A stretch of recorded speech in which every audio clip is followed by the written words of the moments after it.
وسلم کی صحیح حدیث ہے، آپ نے فرمایا اگر مجھے اپنی امت پر خوف نہ ہوتا مشقت کا تو میں لوگوں کو عشاء کی نماز میں تاخیر کا حکم دیتا.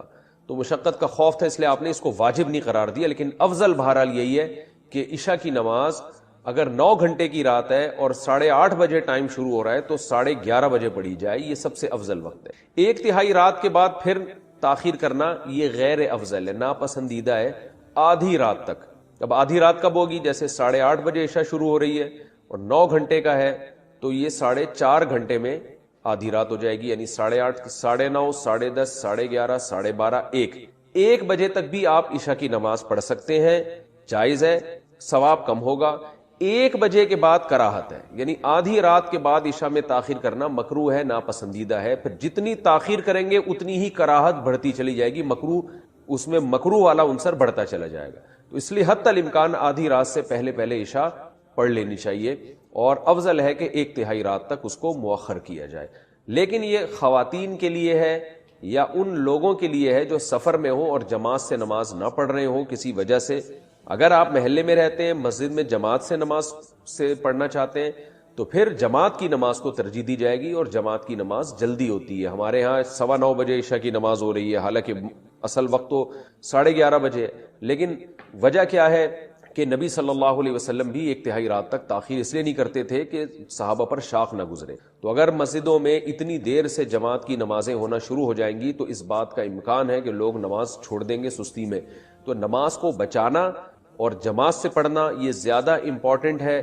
آپ انفرادی نماز پڑھیں 1/3 رات تک مؤخر کرنے سے، یعنی انفرادی طور پر 1/3 رات تک مؤخر کرنے سے افضل ہے کہ آپ جلدی پڑھ لیں مگر جماعت سے پڑھیں.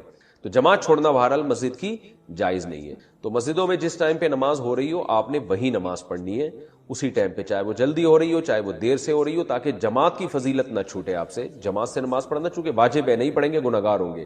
اور اگر انفرادی پڑھنی ہو کسی عذر سے تو پھر بہتر یہی ہے، جیسے خواتین تو انفرادی پڑھتی ہیں گھروں کے اندر، تو پھر بہتر یہی ہے کہ 11:30 بجے تک مؤخر کیا جائے.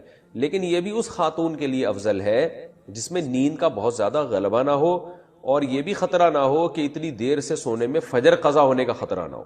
تو اگر خطرہ ہے، آپ کو یہ ڈر ہے کہ نیند کا غلبہ ہو جائے گا، سستی ہو جائے گی، تو بھائی پھر بہتر یہی ہے کہ وقت داخل ہوتے ہی پڑھ لیا کریں.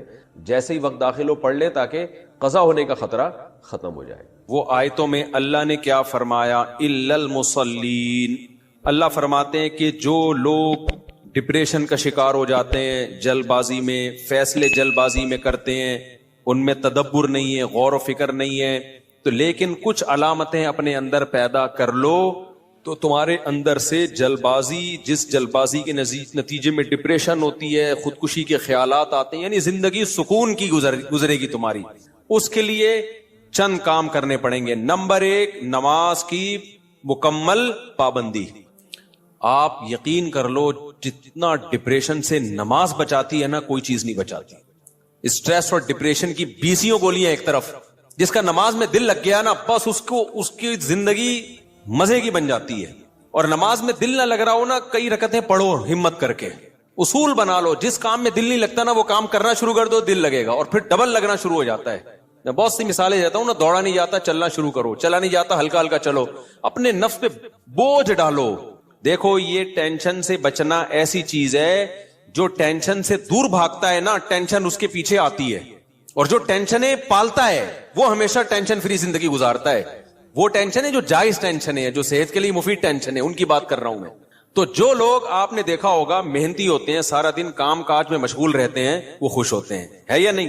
گھروں میں جو 2 طرح کی خواتین ہوتی ہیں، ایک پھوڑ، نہ کام نہ کاج، کچن گندا پڑا ہوا ہے، واش روم پیمپر بچے کے اتارے یوں پھینک دیے. آپ دیکھنا ان خواتین کی طبیعت میں چڑچڑاپن بہت ہوتا ہے، جھنجھلانا. ذرا سے کوئی نصیحت کرو آگے سے جھنجھلا کے جواب لو. ہر وقت ایسا لگتا ہے وہ توے پہ بیٹھی ہوئی ہے، خود بھی ٹینشن اور دوسرے کو بھی ٹینشن. لیکن آپ نے دیکھا گھروں میں جو خواتین بہت محنتی ہوتی ہیں، بچوں کی کیئر، شوہر کی مرضی کا خیال، گھر کو صاف ستھرا رکھنا ہر وقت، وہ خوش ہوتی ہیں.